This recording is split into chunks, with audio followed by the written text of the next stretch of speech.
제가 윤석열을 꽁 잡는 매가 되겠다라고 이제 강하게 질책을 하면서 비유를 했는데 그런 분들은 그냥 꽁 대신 닭이다. 저는 그렇게 생각합니다. 네.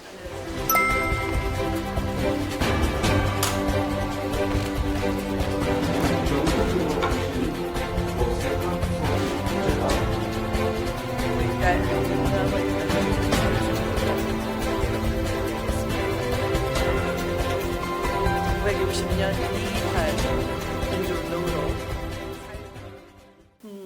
뭐 그거는 그냥 우리 당에 대해서 제가 헌신성을 강조하는 하나의 설명이었고요. 대구에도 뭐 여러분들이 준비 중인 분도 있고 훌륭한 분이 많이 계시죠. 네, 그래서 저는 우선 일단 제가 1등 후보가 될 겁니다. 그래서 그건 염두에 두고 있지 않습니다.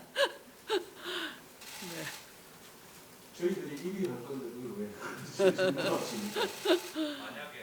아니 그 질문도 감사합니다. 그래야 지금 1등 후보 되겠다라는 말씀을 드릴 수가 있죠. 네.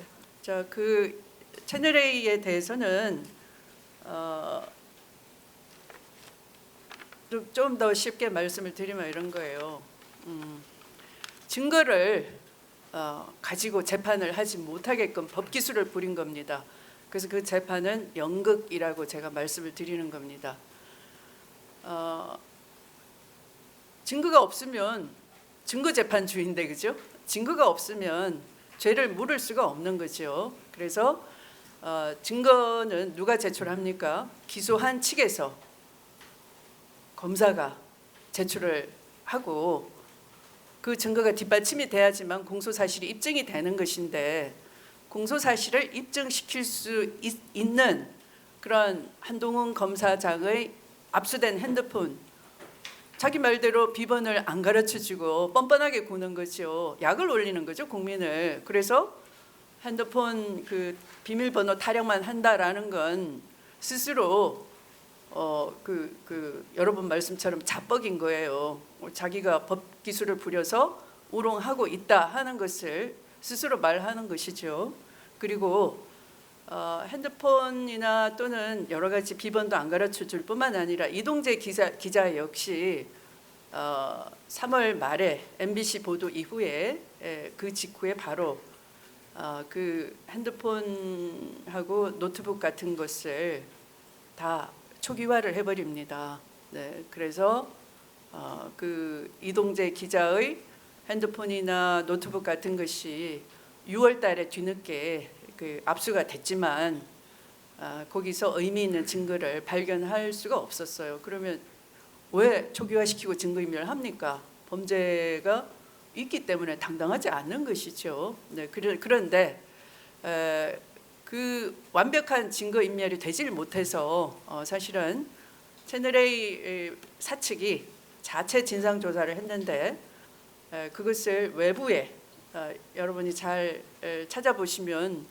헌법재판관 강일원이라고 그분을 위원장으로 모시고 여러 외부 위원을 모셔서 자체 진상조사를 했습니다. 그리고 그것을 한 50여일인가 뭐 제가 기억이 잘 나진 않는데 상당한 시일 동안 하고 그 진상조사 보고서를 아마 방송통신 심의위원회에 제출도 했을 거고요. 또 공개도 했습니다. 그 채널A 홈페이지를 통해서. 근데 지금은 그게 내려가고 없다고 하는데 아마 기자님들은 갖고 계실 거예요. 그거 다시 읽어보세요. 제가 거짓말 하나. 거기에 이 이동재 기자가 그 녹취록의 일부를 요약해가지고 자기의 그 상관인 법조팀의 차장에게 배모 차장에게 보고하는 카톡 문자가 있습니다. 거기에 한동훈이라고 알만한 것이 입증이 되고요. 그 카톡 대화 내용을 보면 한동훈 검사장이 그러니까 기자가 무슨 죄를 더 무겁게 주겠다거나 해도 권한자가 아니기 때문에 그게 무슨 강요 협박이 되느냐 이런 재판의 취지 같은데 기자 단독이 아니고요. 내부의 조력자가 바로 한동훈이라는 것이 그 녹취록이나 이런 것들로 추정을 할 수가 있는 것이죠. 그걸 보면은 그 윤석열 최측근이라고 검색해 보세요. 그러니까 이철 VIK 대표 대리인 측이 그 자리에서 검색을 하니까 한동훈이라고 이름이 나오죠. 그래서 그걸 제시하면서 맞습니까? 그러니까 저는 긍정도 부인도 안 할게요. 이런 것도 나오고 그래요. 그래서 여러분들이 그거 보시면 이 증거가 있는데 왜 무죄이지 굉장히 의심스러울 거예요. 근데 그 증거는 이른바 전문 증거로서 문서의 작성자가 법정에 나와야 되는데 채널A 이 사측에 있는 직원이기 때문에 안 나가죠. 나가면 이제 저 이미 그 깊숙하게 들어가기 때문에 그죠? 그것을 증거로 쓰지 못하기 위해서 법정에 불출석하는 방법, 이른바 법기술을 부려서 그것이 증거로 공소사실을 증명하는 증거가 안 되게 하는 법기술을 부린 것이죠. 네, 그러니까 다 검언유착 사건에서 출발한 것인데 사건의 실체가 수사 방해와 그리고 재판 진행도 역시 검언유착으로 검언의 협조로 공소사실을 증명하지 못하게 만든 결과 무죄인 것이니까 지금 이런 죄상을 밝혀야 될 사람이 마치 면죄부 받은 것처럼 한다는 것은 재판부도 이제 답답하니까 기소했는데 입증이 안 돼서 하는 수 없이 무죄를 쓰고도 이게 면죄부 준 게 아닙니다라고 꾸짖었잖아요. 네, 그래서 그런 건 정말 법기술로 우리 사법 체계를 뒤흔드는 그런 불량심의 사람들이니까 반드시 그 죄책을 물어야 된다. 누가? 공수처가. 그래서 공수처가 잘 탄생했구나. 그것이 하나의 개혁의 시발이겠구나. 여러분이 느낄 수 있는 거죠. 경선 연기에 대해서는 제가 여러 번 말씀드렸는데요. 우선 우리 대구로 치면은 코로나 초기에 극심한 그 피해를 입으셨고 또 그런 와중에 제가 또 와서 이 방역에 대한 저 나름의 어떤 할 수 있는 일을 좀 도와드리고자 일부러 한번 와봤던 적도 있고요. 특히 여기도 이제 이 집단 수용 시설 교도소나 이런데 소년원 이런데 걱정이 되니까 제가 법무부 장관으로서 3월 초순경에 방문을 해서 점검도 하고 간 적이 있고요. 그래서 우선은 지금 이 대구도 이제 오늘부터는 단계가 격상이 됐지 않습니까? 걱정이 많으시죠. 초창기에 한번 아픈 진통을 많이 겪었기 때문에 그때 경제도 아주 힘들고 그랬지 않습니까?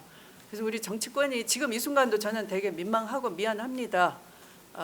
정치인은 저렇게 돌아다니는데 우리 보고는 밥도 사 먹지 말래.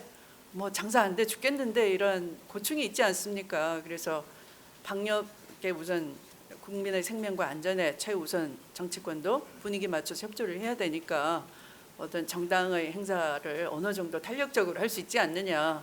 그것은 당의 방침에 따르겠다. 이미 그렇게 말씀드리고 내려왔고요.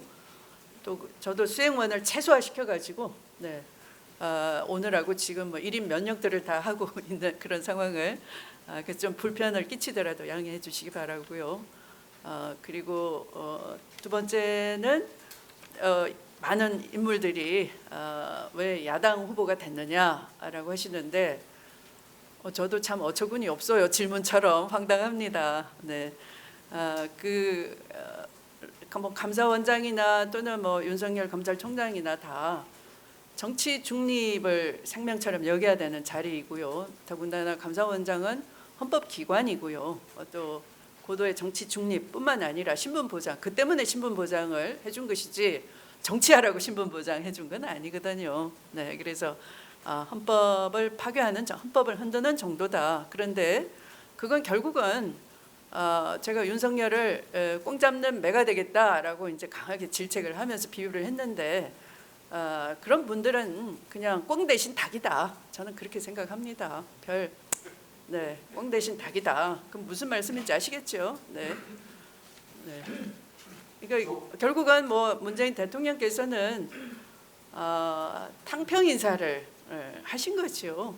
탕평 인사를 하면서 좀 보수적 입장이 있더라도 진보 정권이지만 진보만 유능하고 잘하는 건 아니기 때문에 어떤 보수 쪽 있는 분들도 우리 국민을 위해서 함께 봉사해 주세요. 인사탕평을 하신 건데 그런 대통령은 국민이 이제 선출한 순간 국민 전체의 대표자 아닙니까? 그러니까 국민을 배신한 거죠. 대통령을 배신한 거고. 네, 그런 배은망덕, 배신, 국민에 대한 배신이다. 헌법을 뒤흔든다. 그러나 결국 꽁 대신 닭에 불과할 거다. 그건 뭐 좀 국민의힘당이 빨리 눈치채셨으면 좋겠는데 걱정입니다. 그럼 자체 후보를 기르는 게 우선이 아닐까 싶어요.